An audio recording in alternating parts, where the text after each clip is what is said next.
Do you struggle to write emotive, memorable chord progressions for math rock and Midwest emo?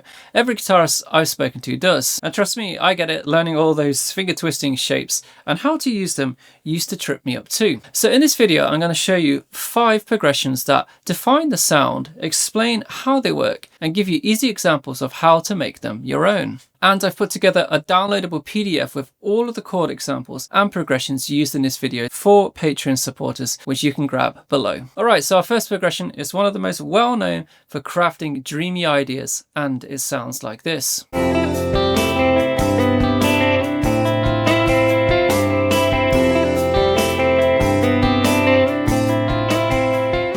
But what exactly is this progression? Well, let me show you how you can start using it right away. The bass notes Mike is playing in his progression provide an F Lydian sound by using the 4, 5, 6 and going back to the 5 cycle.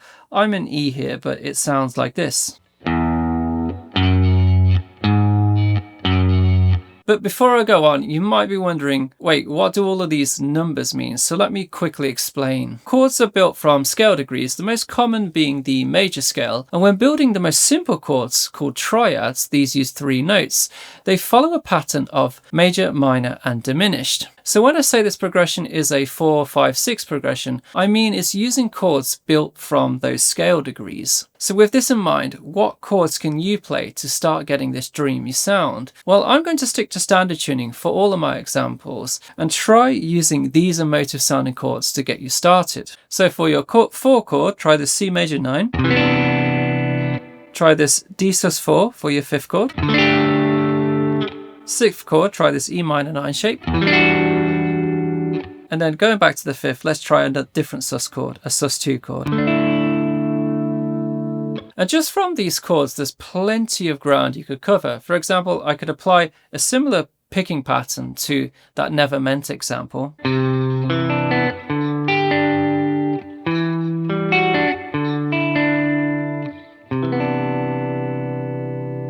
Or I could completely change the feel, but retain the overall sound by applying some kind of mathy style strumming pattern.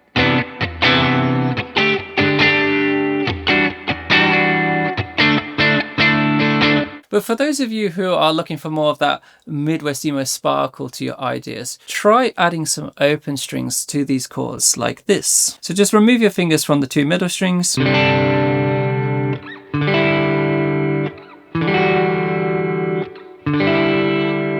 Then you get these pretty ambiguous, really easy movable shapes.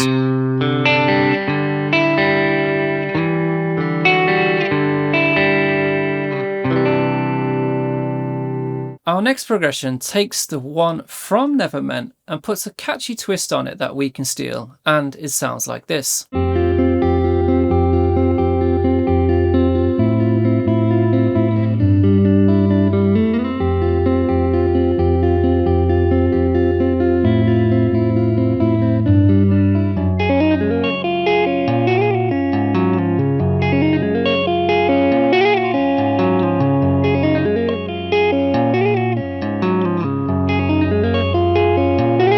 So both of those examples use the bass note in the riff to create a short, catchy Lydian sounding loop using the 4, 6 and then back to the 5.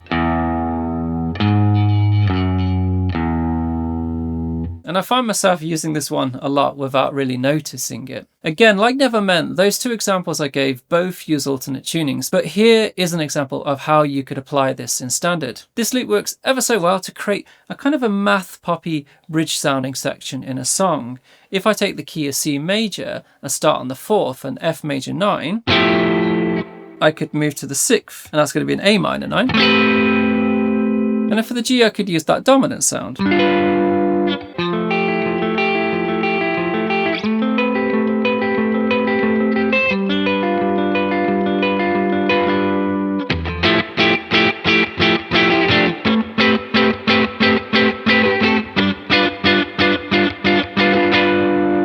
By the way, if you're enjoying this style of learning, this is exactly what I'm teaching in my new Creative Chords and Progressions course. In there, you'll discover how to craft your own math rock and Midwest emo style chord progressions. And right now I'm running a special of 20% off with code Creative20. Just enter that at checkout and you'll find a link in the description to learn more. Thanks. Which brings us on to our next progression. It's one that's become quite popular in recent years and it sounds like this.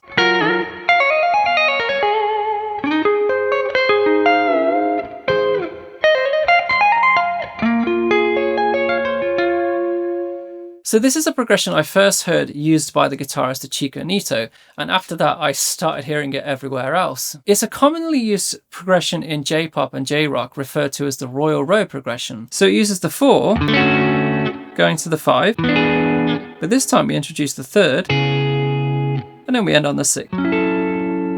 And here's how you could start using it. Using the key of C, we could try using these chords to get that kind of Japanese neo-soul meets math rock kind of vibe. So we're going to use an F major 7, moving to a G7, then an E minor 7, and an A minor 7. And to lean into the sound, you could whittle around with ideas in between your chords. But how do you do that? I usually do two things. First, I'll use the 5 shapes of the minor pentatonic. I see a lot of guitarists do this. And in this case, we're using the C major, so we're going to use the A minor pentatonic. In my progression here, when I go to this E minor chord, I add this, and that's from the minor pentatonic scale. And the other thing I'll do is I'll look for inversions of the same chord to base the riff around, and I can use it kind of as a passing chord. So for example, this F major 7, I know that starting from here, this is going to be the 5th of my F, and I can use that as a second inversion. And there's an inversion there that I could use. So, and I combine that with a minor pentatonic to move to my next chord, and then I do the same thing here with this G dominant. I take that 5th and I'm going to use a second inversion of G7, and I do the same thing again. Go down that minor pentatonic, and I got my E minor, straight up minor pentatonic, then the A. Remember, you can get all of the chords and example progressions in the link below this video. And that leads us into our next set of chords that you can steal, and they sound like this.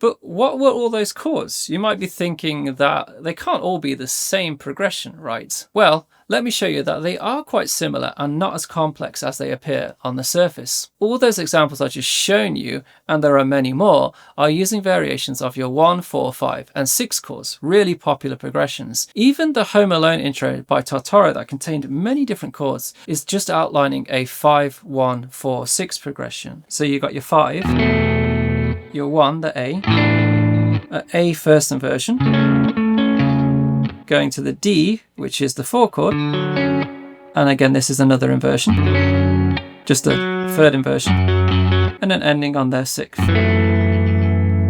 And here's an example of how you could get creative with one of these progressions, specifically a 4-1-6-5 progression. One way I like to approach writing these kind of ideas is use a call and response approach. For example, I could use these 4 chords, an F major 9, a C major 9, then to the 6 and A minor 9, and then end on this like this G7 sus2 chord. And I could float around these 2 chords for a while and then get the response through introducing the A minor to G7 chord.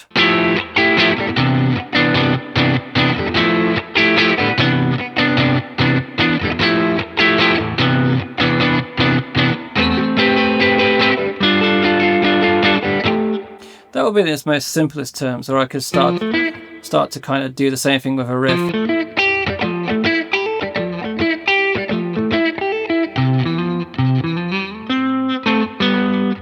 You know, and then have that riff that's just repeating between those two things, and then round off by,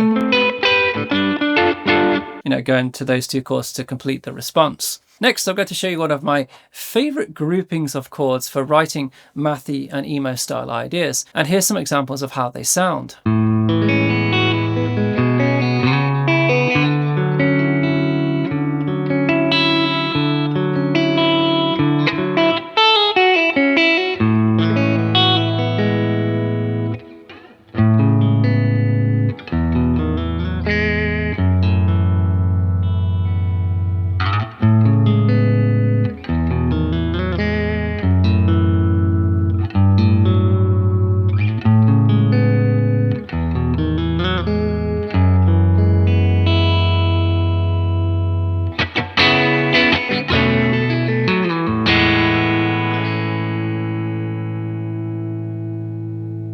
All of those ideas I wrote are grouped around the 1, 2, 3, and 4 chords. And because they're so close to each other, it's relatively easy to come up with some really cool ideas. For example, I could create a lift in my progression by starting on the 1 and working my way up to the 4. And that's exactly what I did in that widdly idea.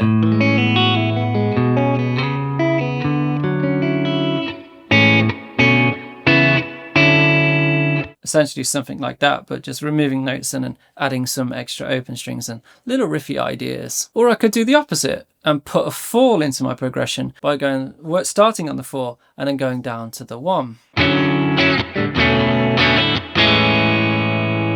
And this is also what I did in a song called Postman to round off the chorus. I go 3, 2, 1, then back into the verse.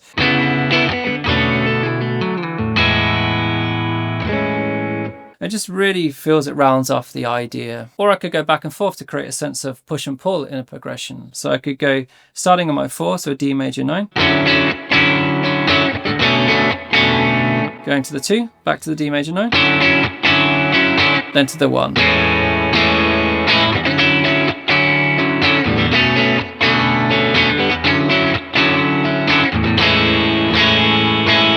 The thing is, knowing these chord progressions is just the first step. You need to think about all of the things that go around the chords, your strumming patterns, all of the newly things that you could do. So watch this video next where I'll take you on an epic deep dive into how to do that through learning math rock guitar. Thanks, and see you next time.